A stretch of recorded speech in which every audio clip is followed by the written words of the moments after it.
ஒருவன் குருவிடம் சென்றான். குருவே, என் வாழ்க்கையில் மகிழ்ச்சியே இல்லை என்று சிஷ்யன் வருத்தப்பட்டான்.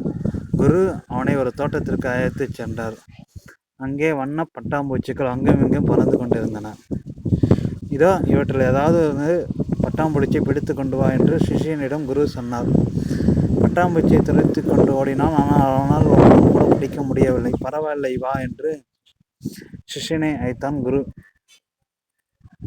அழைத்து வென்றார் குரு.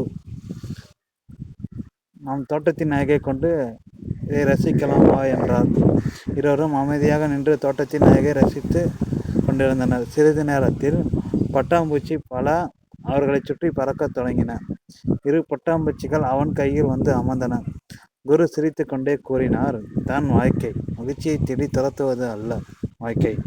வாழ்க்கையை அமைதியாக நின்று ரசிக்கும் போது மகிழ்ச்சி நம்மிடமே தானாக வந்து சேரும்.